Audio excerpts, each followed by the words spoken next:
સુરતમાં દીકરીની છેડતીની ઘટના બાદ ભારે લાગણી જેવી સ્થિતિ સર્જાઈ। ચૂંટણીના આગલા દિવસે ભયાવહ માહોલ સર્જાયો। અલથાણ વિસ્તારમાં ગઈકાલે રાત્રે વિધર્મી દ્વારા એક હિન્દુ સગીર વિદ્યાર્થિનીની છેડતીની ઘટના બાદ આક્રોશ ફાટી નીકળ્યો। વિધર્મી મોહમ્મદ અઝીઝને આજે જ્યારે પોલીસ રિકન્સ્ટ્રક્શન માટે ઘટના સ્થળે લાવી ત્યારે જાણે જનતાનો સંયમ ખૂટ્યો હતો। હજારોની મેદની વચ્ચે આરોપીનું સરઘસ કાઢવામાં આવ્યું, જેમાં ઉશ્કેરાયેલા લોકોએ નરાધમ પર ટપલી દાવ કરી પોતાનો રોષ ઠાલવ્યો હતો। એટલું જ નહીં, પોલીસે પણ આરોપીના વાળ ખેંચી જાહેરમાં માર માર્યો હતો। આરોપીને જોતા જ મહિલાઓએ સૂત્રોચ્ચાર શરૂ કર્યા હતા અને વિરોધ પ્રદર્શન ઉગ્ર બન્યું હતું। ગુસ્સે ભરાયેલા લોકોએ આરોપી પર ચપ્પલ અને પથ્થરો ફેંકવાનું શરૂ કરી દીધું। સ્થિતિ એટલી તંગ બની કે લોકોએ પોલીસના વાહનો ઘેરી લીધા। મામલો ઉગ્ર બનતા પોલીસ વિરુદ્ધ સૂત્રોચ્ચાર કરવામાં આવ્યા।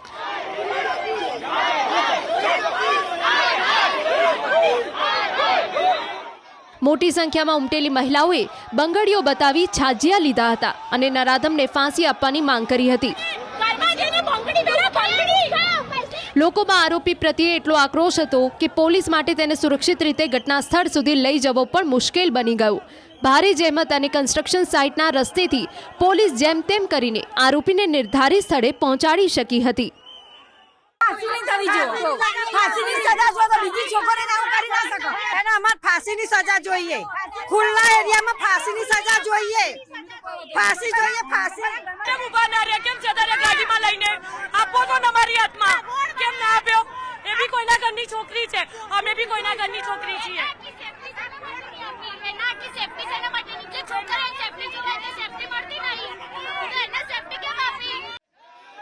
આક્રોશની આગમાં સ્થાનિક યુવાનોએ દુકાનોમાં તોડફોડ કરી અસામાજિક તત્વોને વિસ્તાર ખાલી કરવાની ચેતવણી આપી હતી। અલથાણમાં બનેલી ઘટના બાદ વિધર્મીઓને લઈને સમગ્ર વિસ્તારમાં આક્રોશ છે। ત્યારે કહી શકાય કે જે મુસ્લિમોની દુકાનો છે તેને હવે ટાર્ગેટ કરવાનું શરૂ કરવામાં આવ્યું છે।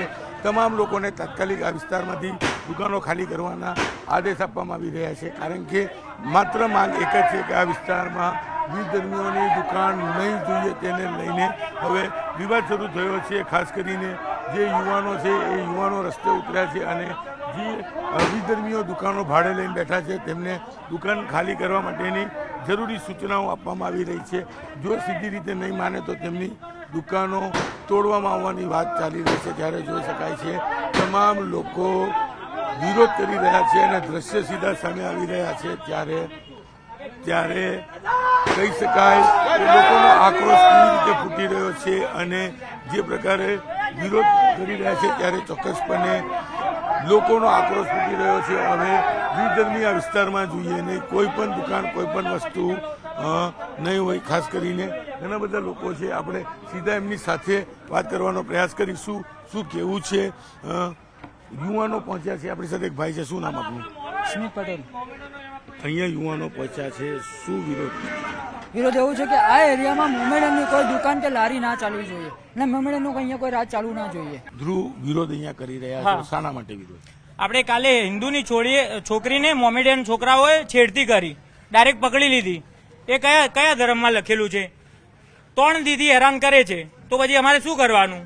અત્યારે યુવાનો અહીંયા પહોંચ્યા છે। યુવાન એવું છે કે એટલે કોઈ બી મોમેડિયન દુકાન કે કાંઈ બી લારી હશે, દુકાન હશે, આપણે અલથાણમાં રહેવા નથી દેવાની, બધી તોડી નાખવાની છે અને આપણે આજે પેલાને કહી દેવાનું છે કાલે તમે ખાલી જ કરી દેજો, બાકી પરમ દિવસે દુકાન બી સળગી જશે। વિરોધ નોંધાવી રહ્યા છે અને સમગ્ર વિસ્તારમાં હવે જે લોકો છે વિધર્મીઓની દુકાનો છે તે તાત્કાલિક ખાલી કરવાની સૂચના આપવામાં આવી છે। આ એક ઓટો ગેરેજ છે અને આ ઓટો ગેરેજ છે તે માલિકને બોલાવવામાં આવે, તેને તાત્કાલિક ધોરણે દુકાન ખાલી કરવાની વાત કરવામાં આવી છે અને જો ખાલી કરવામાં નહીં આવે તો ચોક્કસપણે લોકોનો આક્રોશ ફૂટી નીકળશે।